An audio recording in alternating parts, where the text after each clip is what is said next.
Hello, everybody, and welcome to We Measure the World, a podcast produced by scientists for scientists. One funny story I'll tell you. Ryan Christensen, our farm cooperator, is awesome. He loves the science as much as we do, and he likes it well enough that when we come up to work, he'll let us borrow some golf carts from his golf course to go out into the field to collect our soil samples. One day we were out there with a team of students. We collected 100 soil samples, measured soil water content down to 4 feet, and on the same day, one of my other students flew a drone. He got a great imagery. It's a bare field. It hadn't been planted yet. It wasn't until we got home and started looking at the drone imagery. We saw all these circular, crazy golf cart paths that these students had just been having a blast on, running these golf carts all over this 50-acre field. I was not paying attention, I guess. I probably would have called them out on it, but the aerial imagery revealed their having a little fun up there. So. That's just a small taste of what we have in store for you today. We Measure the World explores interesting environmental research trends, how scientists are solving research issues, and what tools are helping them better understand measurements across the entire soil-plant-atmosphere continuum. Stay current on applied environmental research, measurement methods, and more. Thanks for joining us.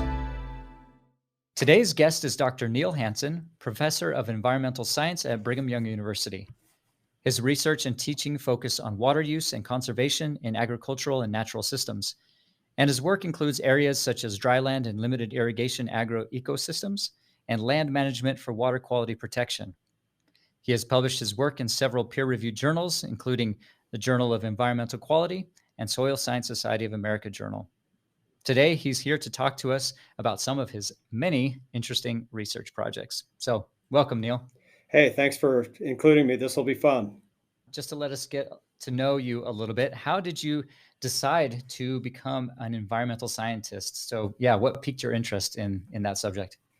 Yeah, great question. And it's interesting to look backwards in your life and look at those kind of pivotal moments that you didn't recognize at the time would be really influential in decisions you make. But as a young man, my grandfather was a cattle rancher in arid part of the state of Utah here in the United States. And my job as a young man was to walk along the perimeter fence of this mountain rangeland, this pasture, and repair the fence. And as a young man, it was just overwhelmingly incredible to see how a natural environment on one side of that fence differed in the way it looked from the more managed environment on the inside of that fence. Now, this was a mountain pasture, but I know now that he was doing things like herbicide applications from an airplane, aerial seeding, and the changes in that ecosystem was so dramatic right to the fence line. It really just piqued an interest in me in how do humans manage the natural resources that we have, and how does that management, alter the way nature works. And that kind of was a pivotal moment for me that I pursued throughout my education.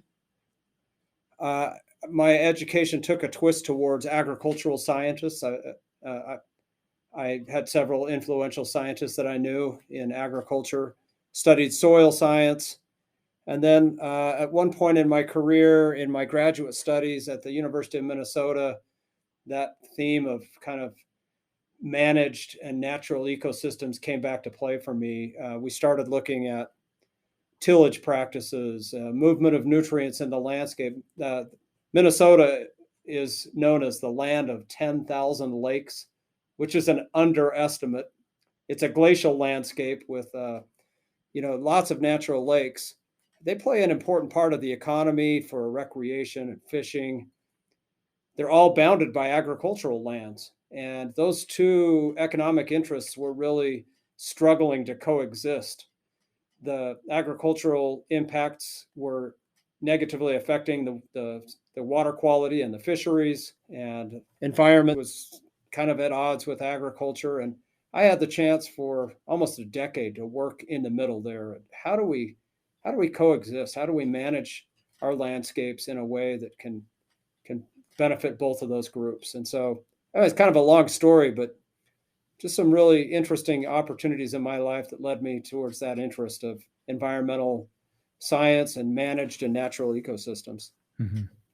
I think that's a theme that we've seen so far, even just in the several episodes that we've recorded, trying to find that balance between those that might have differing opinions on land management, like what to do with the land, what to do with these lakes, what to do with this ecosystem. Yeah, that goes back into the basic philosophies of a conservation ethic versus a preservation ethic. And the idea of a conservation ethic is that you're trying to utilize landscapes and resources to meet needs and economic growth and conserve those resources versus a preservation ethic that's more of a hands-off, let nature be what it is on its own. And Hmm. yeah, those have constantly been the source of a lot of dialogue. Yeah. So I'm sure we'll get into more of that as we go along and talking about your various research projects here.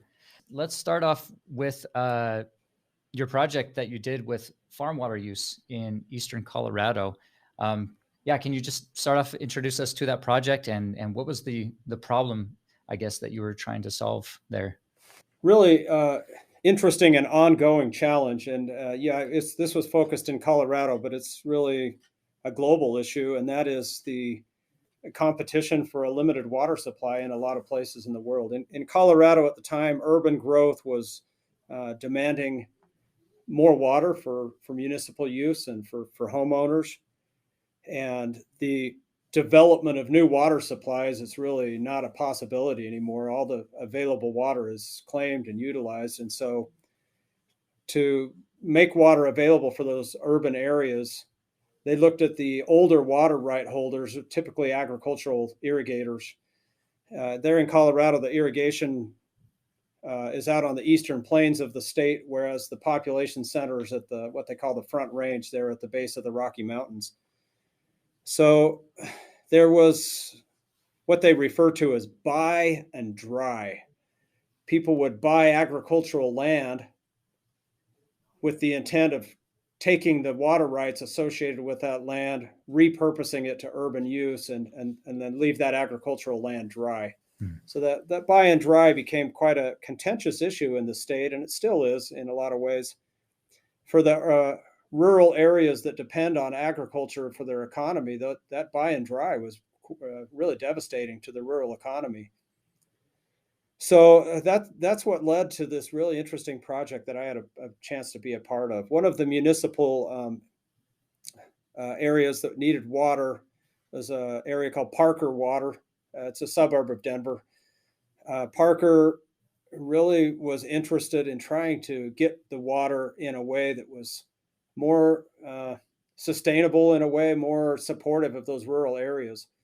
They did purchase quite a bit of land on the eastern plains, but then they went to the landowners, the former landowners. They leased some of the land back, and they came to me. I was working at the university at the time, and several others on our team, and said, "Can we work together to find a model where we can take some of the water, but keep these farmers viable, keep their profit, coming, and keep the economy going? So can we find a model that meets everybody's needs?"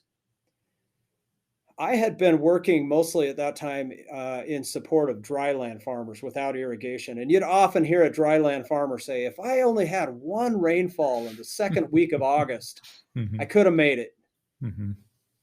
And that really weighed on my mind. I'm like, if these irrigation systems, they want to take some water away, move it to the city, can you keep enough water behind to give it those critical irrigations during key growth stages of the crop and make that an economically viable system?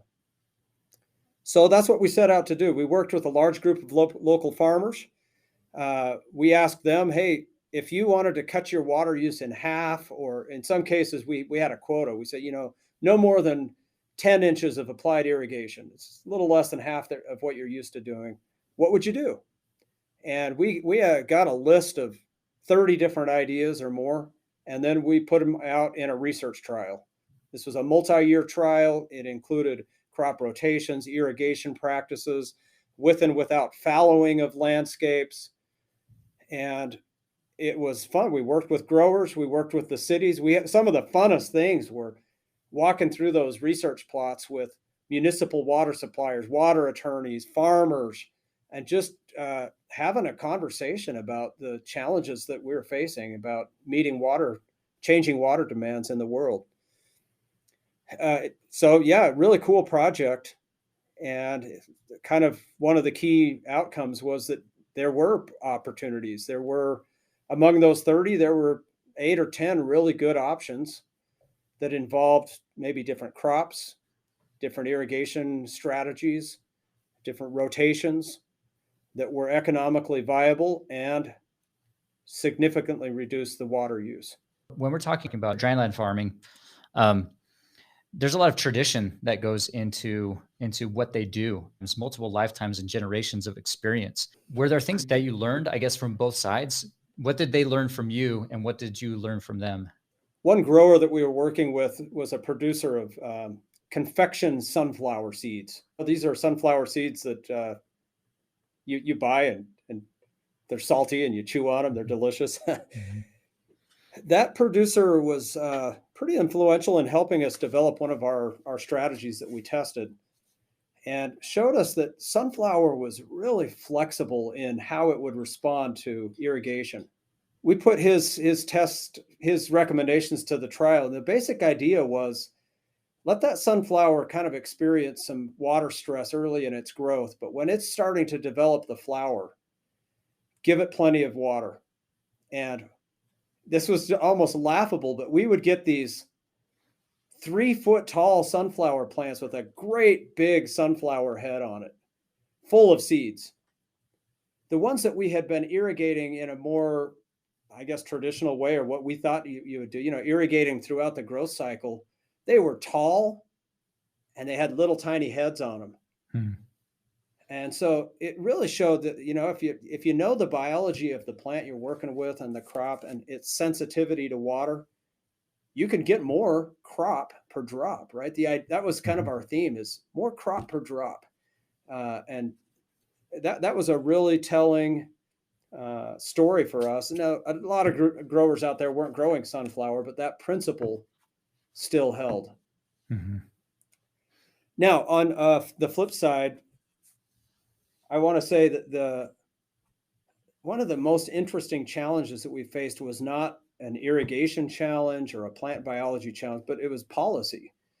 The state of Colorado that's tasked with overseeing these water transfers, if you move water from ag to urban, the basic policy was that they wanted to be able to drive by in a pickup and see that sprinkler was parked and turned off and the padlock on the pump. And a lot of these systems that we were proposing didn't have that criteria. They were irrigating a couple of times during the year, or they had an irrigated crop in a rotation with a dryland crop.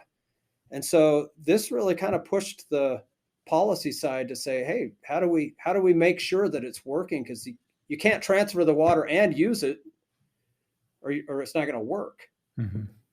And so that was one of the challenges that we had to work with, is how can you monitor and document and show that the water consumption is what you said it would be.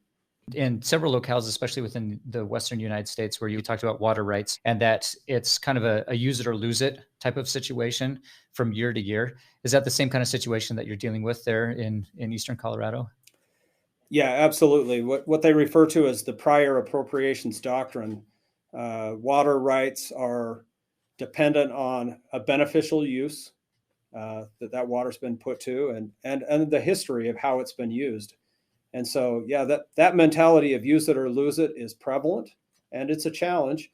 But state governments, Colorado is a great example of looking at alternative approaches to water banking, or making it possible for farmers to conserve water and benefit from it.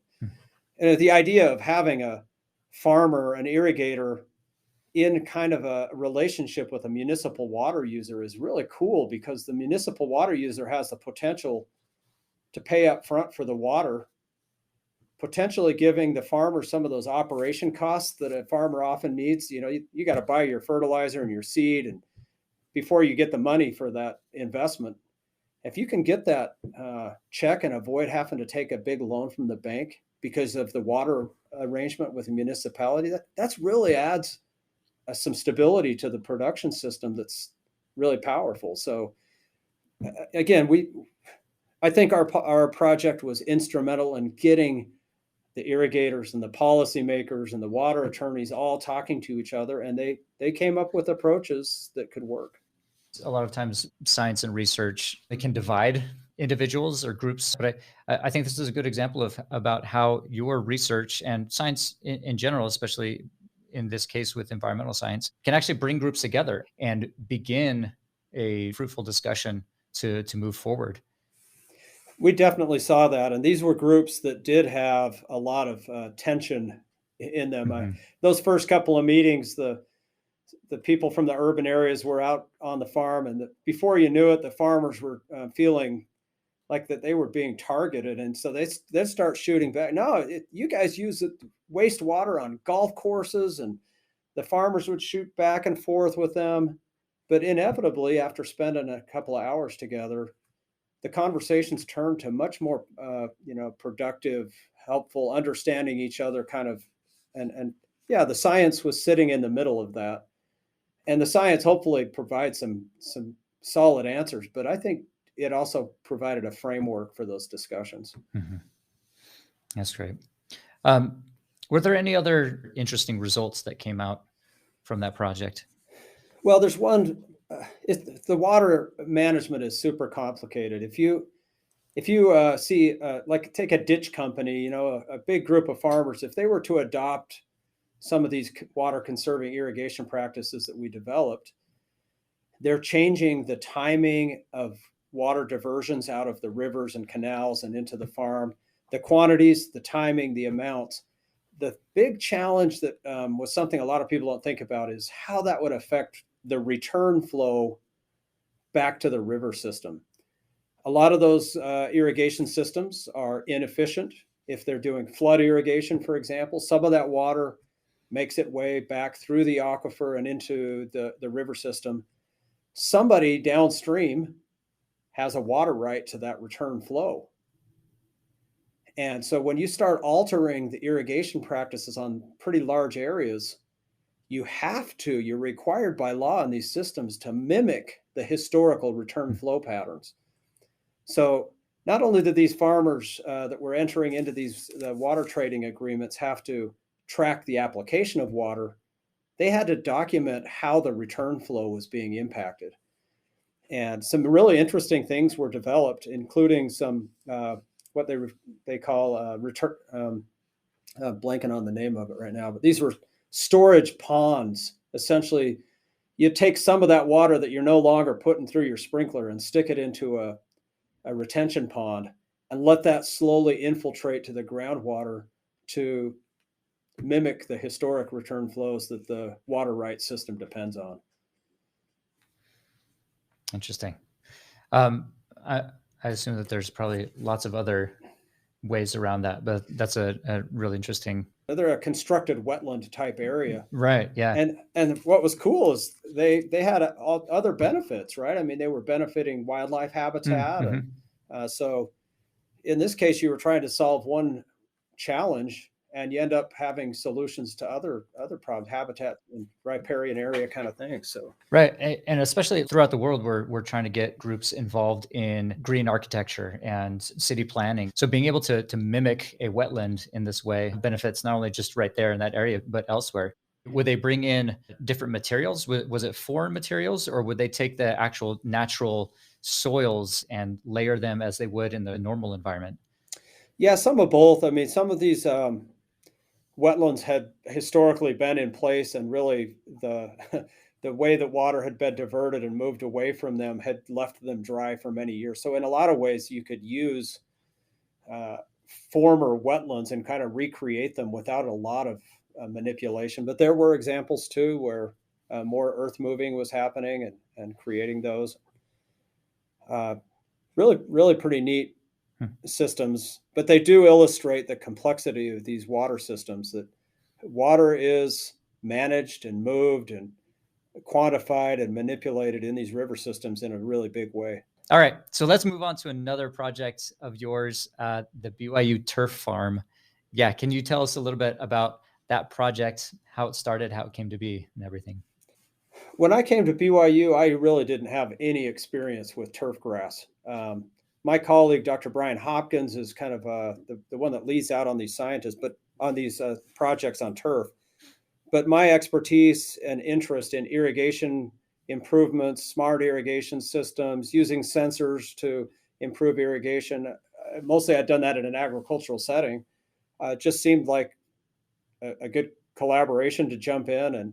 And Brian and I, we teamed up with Colin Campbell at Meter. We started kind of simple, actually. We had some existing turf plots that we instrumented with volumetric water content sensors and water potential sensors.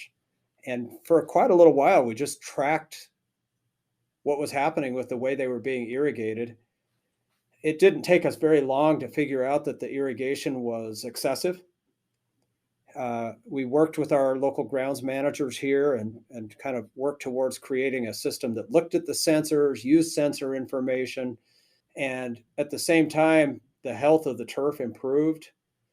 And it just triggered us that, hey, there's things that we need to be doing here, because we live in the middle of a pretty big urban area with a lot of irrigated turf grass. So that first little venture into this cooperative project that developed led us to control of irrigation on replicated small plots of turf grass that we can manipulate and manage in different ways, all with the goal of trying to figure out what can we do from a management standpoint to maintain the turf with, the least consumption of water possible, fertilizer and water. Mm-hmm. And it turns out to be a really interesting story. When you have the right amount of nitrogen, things work pretty well. But what often happens especially in a homeowner setting, is if a little's good, a lot's a lot better, right? And so we see a lot of grass that gets quite an excess of nitrogen fertilizer. And for the homeowner, maybe the outcome of, hey, my grass is greener than yours, and it greened up earlier in the spring, and it's that can maybe reward that nitrogen fertilizer. But what we've learned is when you put a lot of nitrogen on, you get a lot of above ground growth. It drives water use up. And then what you don't see is below ground, it's reducing the depth of root growth. And when that happens, you created a scenario where it's hard to keep up with the irrigation in a hot, dry summer in an arid place. And so you start putting more and more water on, you're only really feeding a shallow 4 or 5 inch root zone. And the other thing that happens when you do that is you're pushing the nitrogen fertilizer out of the root zone, which means you need more. And so you get into this negative spiral in those two input management, where you're driving water use up, you're making it harder to irrigate. So we set out it's not a super complicated study, but to try to come up with more of an optimized combination of irrigation quantity, nitrogen fertilizer rates and timings to, keep turf grass as a viable landscape option in an arid place, but minimize the water consumption. Mm-hmm. You'd mentioned earlier that you were looking at water content, water potential. Were there other measurements, or what else were you looking at there in that study? Yeah, it's been fun. In addition to those sensors in the ground, we have been exploring the use of remote sensing to trigger, to tell us when do we need a water and those kind of things. The two main ones that we've evolved to use quite a bit is the canopy temperature. So we use an infrared thermometer targeted at the surface of the grass. It's a fairly well-known phenomenon. If a plant starts to experience drought stress that closes the stomates on the leaf, it stops transpiring water, and the temperature will respond. That surface temperature goes up because it's lost the cooling effect. And so if you can detect that, essentially you're letting the grass say, hey, I'm thirsty, put some water on. And that's been pretty effective. And then the other sensor, the NDVI, that's a light reflectance sensor that's essentially looking at turf health and color. That is not very valuable actually on irrigation management, but it does help you understand and manage the nitrogen fertilizer inputs better. So the combination of those two remote sensors is pretty powerful, and we've been using those together with the soil sensors to understand the system. But potentially in a managed system where it's not a science project, you may be able to do some things with one or the other that you don't need to have the whole suite. You talked about that whole suite and being able to optimize, yeah, your fertilizer, your water. Um, is there an optimization then of the number of measurements or types of measurements that you wanted to take there as well? Well, the types of measurements is a fairly easy question for me. I I have really learned to love using a pair of sensors, one looking at water content and one looking at water potential, side by side, same depth.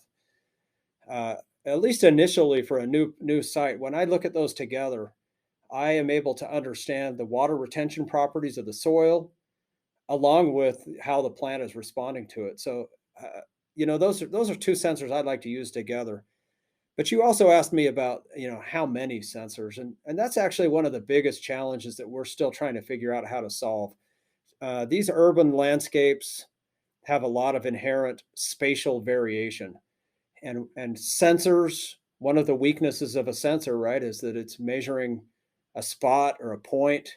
So a water content sensor can tell you what's happening in that spot, but you have to be able to use some kind of other information to extrapolate about how that point relates to all the points in a field.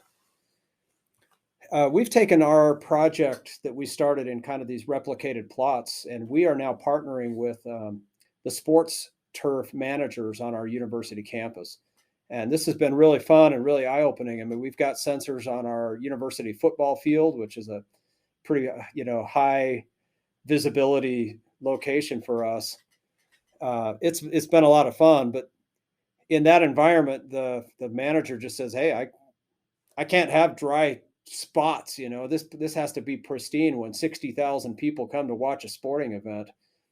So we're working with him to try and figure out how do we take what we're learning from these sensors and translate it to an entire management for his field. And that's probably the biggest challenge that we're still trying to figure out. And there, maybe you do have to couple it with some remote sensing devices, but I think that you never get rid of the need uh, for John. He's the sports turf manager. We need his experience and expertise, and I think the human experience together with the sensors can lead to some smarter irrigation decisions. I think that segues into my next question is, could you speak to a little bit about, smart irrigation and how far that's come? Well, yeah, in the urban setting, there are amazing products available. The irrigation controllers there's a kind of a different set of technologies. Some of them use internet connections, getting information from local weather stations, doing ET calculations, and recommending adjust rates that adjust throughout the year. Others are capable of interfacing with sensors. So the idea of a smart controller is pretty powerful. I think that we're pretty low on adoption of those technologies. I'd say in that time frame that you mentioned, we've come a long ways on the science. Uh, Even the science of nozzle technology, sprinkler heads, being able to design a landscape that has water conservation in mind. There's a lot of really great principles that have been developed. Still a lot of need though for adoption. And again, when you get back to that kind of policy interface, how do you take these technologies and incentivize and educate people to put them to work? Now on the agricultural side, just really exciting things. There's a development in, again, nozzle tech, the engineering side of things. What do the nozzles look like? Pressure regulators, huge development in drip irrigation, and there where you have an economic benefit to these adoptions, the adoption's better. And clearly, we've seen a massive conversion of traditional flood or surface irrigation systems to sprinkler and drip irrigation. And technology, there's still a lot of space to go for better improvement. Now, in both the urban and the agricultural settings, one of the greatest things that's happening is just the use and application of remote sensing. Being able to look at landscapes, look at agricultural fields, and see when something's gone wrong. Center pivot sprinklers are really fun to look at from, if you're looking from a satellite image or a drone image. If there's something wrong with a nozzle or a sensor or whatever, you tend to get these donuts around the field because those problems are traveling in a circle, right? And so just being able to monitor things and see things on a regular and routine basis is a really great technology that's improving water use efficiency. So what are the next steps then for the BYU turf farm and for that project? Yeah, like I mentioned, I think our biggest challenges at this point are for us as scientists to learn how to work with the sports turf managers in a way that results in improvement and change that works for them and that delivers a product that they're happy with. I'm very happy with the information we're getting from the sensors, and we are in the process. We sit down with them when they have time and show them what we see when we look at the sensor data, and then we listen to them.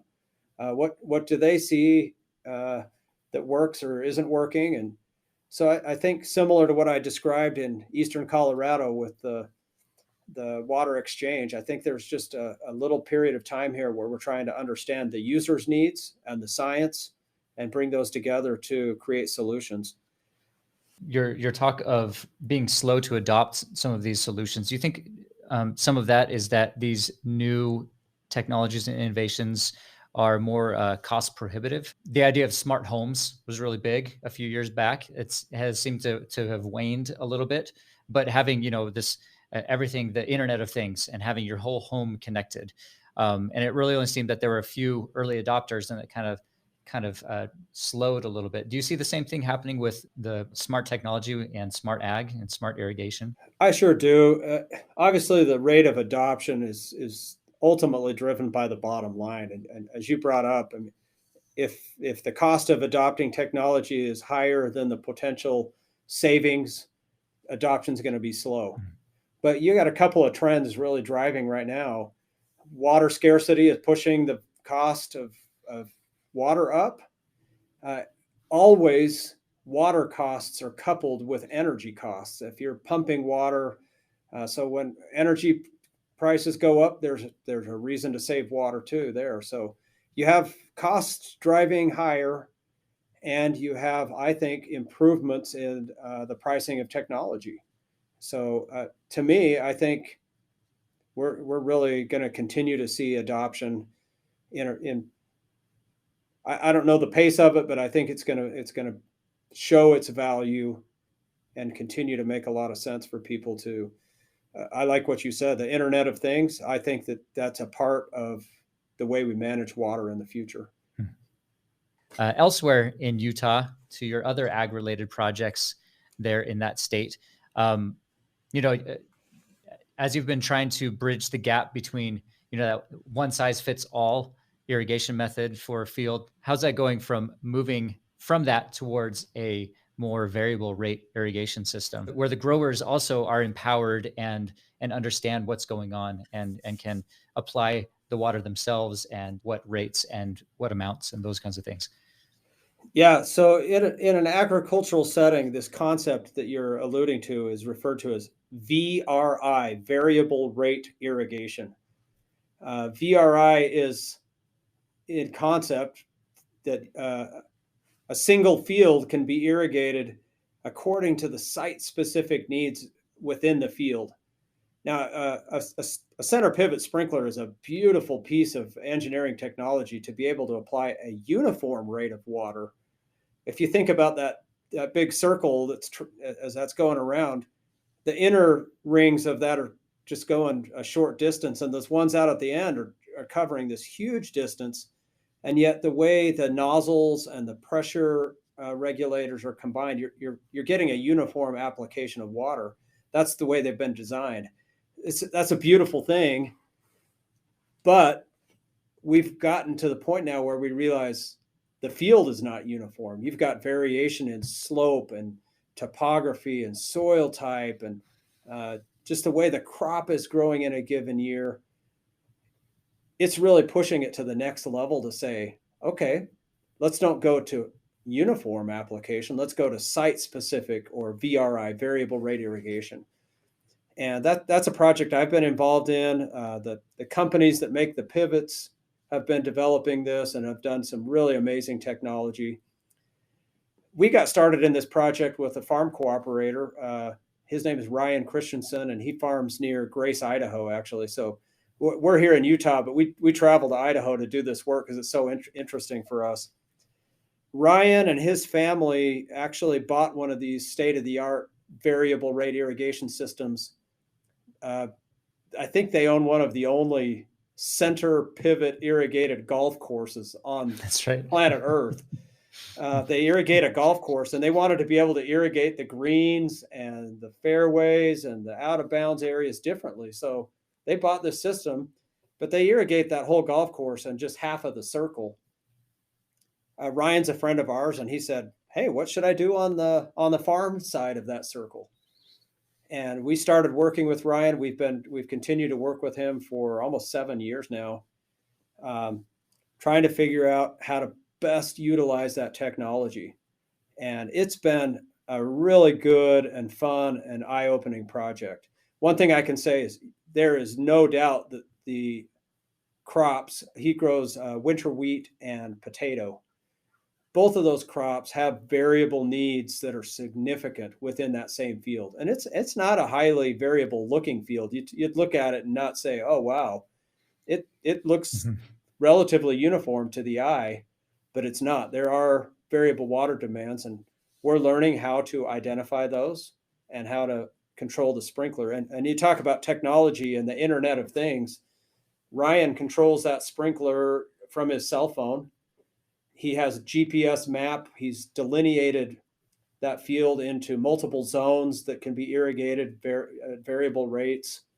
And it's been exciting. The science, together with a cooperator, and the technology and the sensors, we use sensors in those zones. We've been able to, people hear these numbers and don't say, it doesn't seem like much, but we cut his irrigation from an average of something like 12 inches to a little more than 10 inches. So, at 1.8 inches of irrigation reduction. Doesn't sound like much until you translate that into the gallons. That 1.8 inches is 2.5 million gallons of water.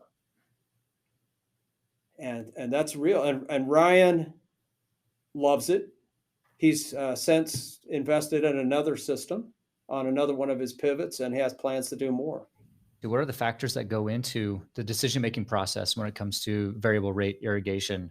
You mentioned soil type, the type of crop that they're dealing with. I assume their water content, water potential, those kinds of things. Yeah, exactly. That is, again, I'm not smart enough to be an engineer to figure out how to create the VRI system, but from a soil science perspective, what you're asking is exactly what interests me: is how do you tell it what to do? And there are a variety of philosophies. There's some colleagues of mine around the world working on similar, questions. So mine's not the only answer, but we've decided that we want to use relatively permanent zones, subdivide that field into relatively permanent zones, and then use sensors in those zones to tell the sprinkler how much to apply. So how do you create the zones? And what we've learned is some of the most powerful variables are historic yield variation.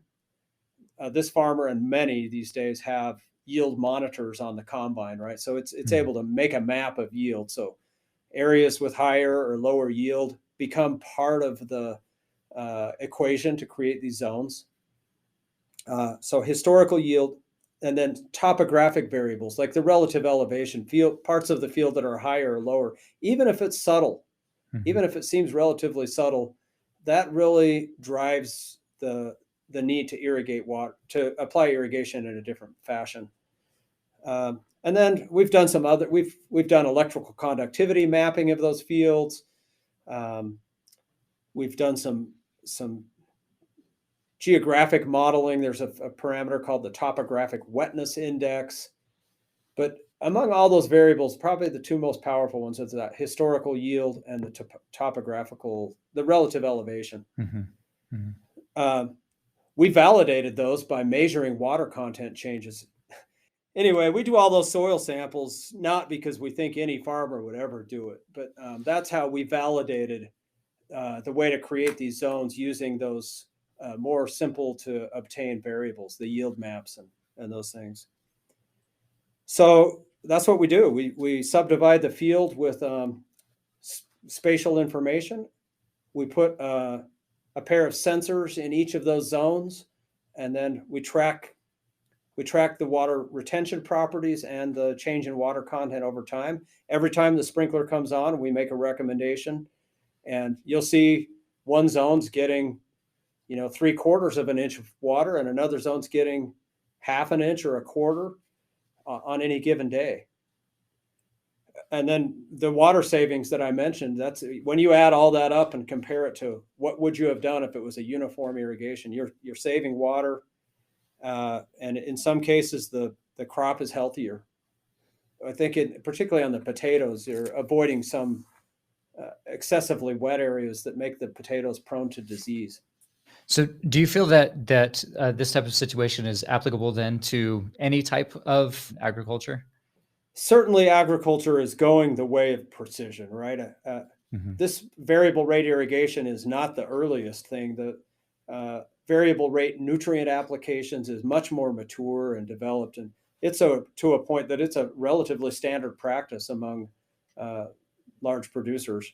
So things are going towards variable rate seeding rates, changing the population of seeding, and even in some cases the hybrids or varieties that are being planted. Technology to precisely apply pesticides or herbicides rather than blanket applications everywhere. I see that these precision, spatially variable, temporally variable technologies are increasing in adoption as we go forward and paying off. They're saving resources. They're making the impact of agriculture on the environment less and making the production more efficient. What were some of the specific benefits that Ryan Christensen had seen, and how does that translate then to benefits that others might be able to see?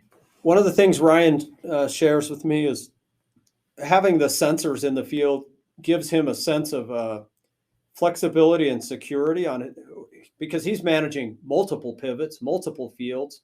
On that same field, he's managing a golf course and an agricultural field with the same pivot.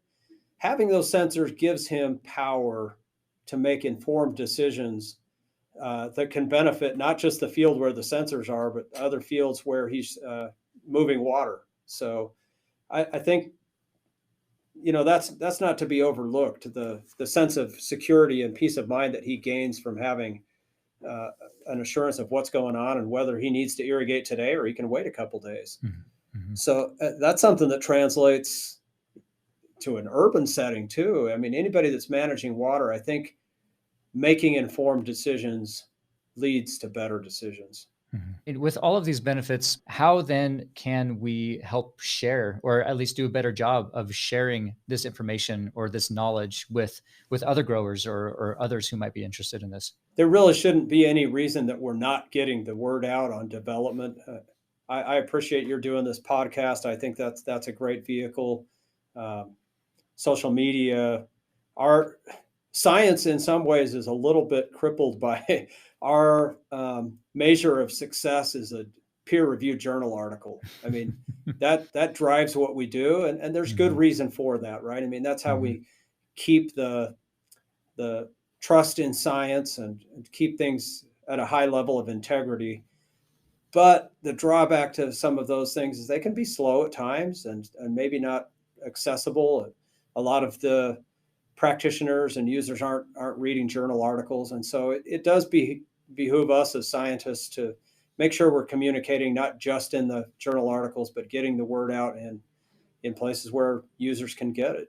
At that farm in Grace on the golf course and the ag field, we had a uh, outreach event this past year. It was organized by Utah State University Extension Service, and one of the colleagues that's involved in this project. But it was just a phenomenal event. There were irrigation suppliers, farmers, educators. They were there, and I think the more that we get together and see things, we weren't just the teachers there. We were there to learn, and a lot of the people were pointing out things in our study that maybe didn't work for them, and things that, if hey, could you look at it this way? Could you measure this? So the more we get together in those kind of settings, the better the science becomes and the more useful it is. Mm-hmm. Mm-hmm. So I think that also really transitions well into this last subject we'd like to cover, helping to mentor and develop the next generation of researchers and scientists. One of the great things that BYU does really well is being able to give research opportunities to undergraduates. And that doesn't happen very often at research universities. And you've been finding success in working with students, bringing them along, allowing them to give presentations. You mentioned taking them to those research projects there at Christensen Farms, even if they did drive golf carts all over the place. But really allowing them to take a proactive role in the research itself. So I just like to hear your thoughts on that idea of mentorship and developing, that next generation of scientists and researchers.